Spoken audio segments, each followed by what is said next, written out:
জিভে জল আনা এই আচারটা আমরা কিভাবে সহজে বানিয়ে নিতে পারবো আর তার সাথে এটা আমরা অনেক দিন পর্যন্ত কিভাবে সংরক্ষণ করতে পারবো সেই রেসিপি আজকে আমি আপনাদের সাথে শেয়ার করব। তাহলে চলুন বন্ধুরা দেখে নেওয়া যাক। আর এই আচারটা বানানোর জন্য প্রথমে আমাদের একটা প্রিপারেশান করে নিতে হবে। কাঁচা আমটাকে আমাদের একটা নুন জলের মধ্যে ডুবিয়ে রাখতে হবে। সেই জন্য এখানে একটা বড় বাটিতে আমি কিছুটা পরিমাণে জল নিয়ে তাতে আমি 1 চামচ পরিমাণে নুন দিয়ে ভালো করে এটাকে মিশিয়ে নিয়েছি। আর আজকের এই আচারটা বানানোর জন্য এখানে আমি নিয়ে নিয়েছি 1 কেজি একদম ফ্রেশ কাঁচা আম। আর আমগুলোকে আমি আগে জলে ভালো করে ধুয়ে নিয়েছিলাম। এখন আমরা আমগুলোকে নেবো আর এক এক করে আমরা খোসা ছাড়িয়ে আমগুলোকে কেটে নেবো। আর আমের গায়ে যে সবুজ খোসাটা আছে সেটাকে আমরা ছাড়িয়ে নেবো, কোনো রকমভাবে এটা কিন্তু থাকলে হবে না। আর আমের খোসাটা ছাড়ানো হয়ে গেলে এটাকে আমি লম্বা শেপ করে কেটে নেবো। আর আমটাকে মাঝখান দিয়ে কেটে দুভাগে ভাগ করে নেবো। তারপরে আবার আমরা লম্বা লম্বা করে আমগুলোকে পিস করে কেটে নিচ্ছি। আর আমরা এগুলোকে বেশি মোটা করেও কাটবো না, আবার একদম পুরো সরু করেও আমরা কাটবো না, এরা মিডিয়াম করে আমাদের কেটে নিতে হবে। আর এইভাবে আমটাকে লম্বা লম্বা করে কাটা পেয়ে গেলে আমরা যে নুনটা গুলে রেখেছিলাম জলের মধ্যে, সেই নুন জলের মধ্যে আমাদের আমগুলোকে কেটে দিয়ে দিতে হবে। আর এইভাবে দেখুন বন্ধুরা, আমি সব আমের খোসাগুলোকে ছাড়িয়ে নুন জলের মধ্যে দিয়ে দিলাম। আর এখানে আমি সব আমগুলো সুন্দরভাবে কেটে নুন জলের মধ্যে ভালো করে ভিজিয়ে নিয়েছি। আর আমগুলোকে খোসা ছাড়ানোর আগে ভালো করে ধুয়ে নেবেন, তাহলে কিন্তু এখন বেশি আমগুলোকে ধোয়ার দরকার নেই। আর এই আমের টুকরোগুলোকে আমি নুন জলের মধ্যে প্রায় 10 মিনিট মতো ভিজিয়ে রাখবো। আর ততক্ষণ এদিকে আমরা আচারের জন্য খুবই একটা সিম্পল আমরা মশলা তৈরি করে নেবো। তার জন্য গ্যাসে একটা প্যান বসিয়ে নিয়েছি। আর প্যানটা যখন গরম হয়ে যাবে তখন আমরা ঝালের জন্য এখানে দিয়ে দিলাম 3খানা শুকনো লঙ্কা আর দিয়ে দিলাম 1/2 চামচ মতো 5 ফোড়ন। আর লঙ্কাটা আপনারা আপনাদের ঝাল পছন্দ যেরকম করেন সেই বুঝে কম বেশি করে নিতে পারেন। আর এখানে কিন্তু আমি 1 কেজি আমের আচারের মাপ করে শুকনো লঙ্কার 5 ফোড়নটা নিয়েছি। আর গ্যাসের ফ্লেমটাকে এই সময় আমি একদম লোতে করে দিয়েছি। আর লো ফ্লেমে আমাদের প্রায় 1 থেকে 1.5 মিনিট মতো এটাকে একটু হালকা নেড়ে নিতে হবে। তার থেকে কিন্তু বেশি এগুলোকে ভাজবেন না, তাহলে কিন্তু আমাদের 5 ফোড়নটা পুরো তেতো হয়ে যাবে। আর এখানে প্রায় 1.5 মিনিট মতো হয়ে গেছে, এটাকে আমি হালকা একটু নেড়ে নিয়েছি। আর এখন এটাকে আমি পিষে নেবো। আর এখন এই মশলাটাকে আমি গ্যাস থেকে নামিয়ে শিলে পিষে নেবো, তার জন্য শিল বাটার উপর রেখে দিলাম। আর এটা হালকা একটু ঠান্ডা হলে এটাকে আমি পিষে নেবো। আর আমি আমটাকে ভিজে রেখেছিলাম প্রায় 10 মিনিট মতো হয়ে গেছে। আর এখানে দেখুন বন্ধুরা, আমটাকে যে আমি নুন জলে ভিজে রেখেছিলাম কেমন একটা কালো কষ মতো বেরিয়েছে। আর এখন আমরা আম থেকে পুরো জলটাকে ফেলে দেবো। আর গ্যাসে এবার আমি আবার একটা প্যান বসিয়ে দিয়েছি। আর তার মধ্যে আমি অ্যাড করে দিচ্ছি 2 কাপ চিনি। আর ওজনে যদি বলি তাহলে এটা 500 গ্রাম মতো চিনি হবে। আমি 1 কেজি আমের জন্য এখানে 500 গ্রাম মতো চিনি নিয়েছি। আর এখানে আমি 2 কাপ চিনির জন্য দিয়ে দিলাম এখানে 1 কাপ জল।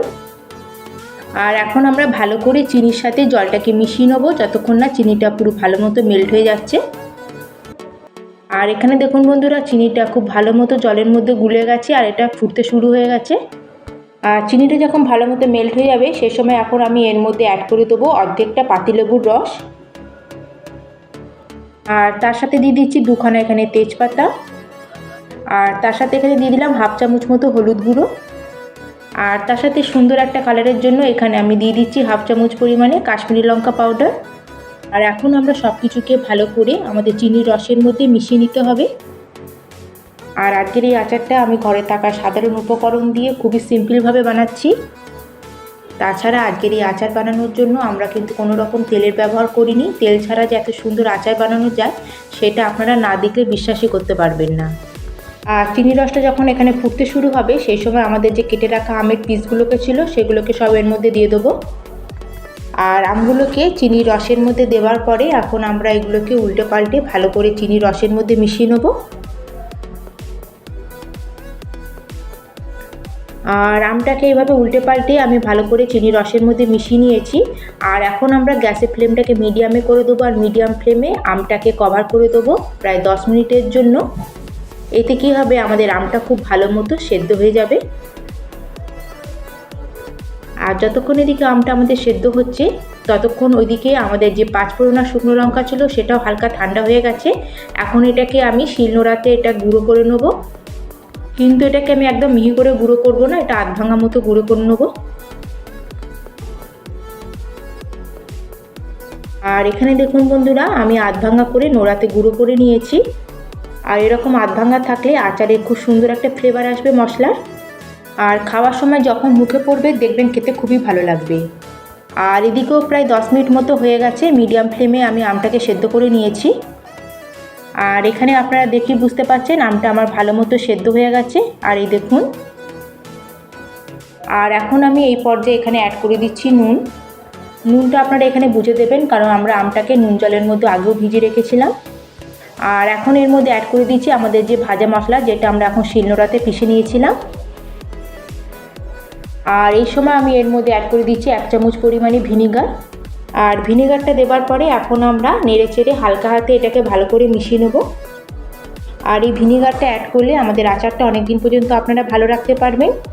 কিন্তু আপনারা যদি পরিমাণে অল্প আমের আচার বানান, আর যদি মনে হয় যে আচারটা আপনারা 1 সপ্তাহের মধ্যে খেয়ে নেবেন, তাহলে সেই ক্ষেত্রে এখানে ভিনিগার অ্যাড করার কোনো দরকার নেই। আর 1 সপ্তাহ 10 দিন আপনারা অনায়াসে এটাকে বাইরে রেখে বা ফ্রিজে রেখে এটা খেতে পারবেন, একদম খারাপ হবে না। কিন্তু আপনার আচারটা যদি মাস বা বছর ধরে সংরক্ষণ করতে চান, তাহলে যদি আপনারা ভিনিগার অ্যাড করেন, তাহলে কিন্তু এটা একটু নষ্ট হবে না। আর এখানে আপনারা গ্যাস থেকে নামানোর আগে আচারটাকে হাত দিয়ে একবার চেক করে নেবেন। যদি এখানে একটু সুতো মতো মনে হয়, তাহলে আপনারা বুঝবেন এখানে আমাদের আচারটা একদম পারফেক্ট তৈরি হয়ে গেছে। তাহলে এটাকে আর সেদ্ধ করা বা জাল দেবার আর কোনো দরকার নেই। এখন গ্যাসের ফ্লেমটাকে অফ করে দেবো। আর এখন এখানে একটু চিনির রসটা একটু পাতলা মনে হচ্ছে, কিন্তু যখন এটা দেখবেন ঠান্ডা হবে এটা অনেকটাই টেনে যাবে। আর এখন আমরা আচারটাকে কভার করে পুরোপুরি আচারটা ঠান্ডা হওয়ার জন্য এটাকে আমরা ছেড়ে দেবো। আর ঠান্ডা হয়ে যাওয়ার পরে আপনাদের দেখাচ্ছি যে আচারটা কেমন হয়েছে। আর এখানে আচারটা এখন পুরোপুরি ঠান্ডা হয়ে গেছে। আর ঠান্ডা হয়ে যাওয়ার পরে এখানে দেখুন আচারটা পুরো ঘন হয়ে বসে গেছে। আর এখানে দেখুন চিনির রসটা ছিল সেটাও পুরোটা টেনে গেছে আর পুরো শুকনো শুকনো মতো হয়ে গেছে। আর এই আমের আচারটা এরকম একটু শুকনো শুকনো মতোই হবে। আচার তো আপনারা অনেকেই অনেক রকমভাবে বানান, কিন্তু একবার এই পদ্ধতিতে তেল ছাড়া আমের আচারটা বানিয়ে দেখবে, আশা করছি আপনাদের খুবই ভালো লাগবে। তাহলে বন্ধুরা, আজকের আমার এই আমের আচারের রেসিপি আপনাদের কেমন লাগলো অবশ্যই কিন্তু আমাকে কমেন্ট করে জানাবেন।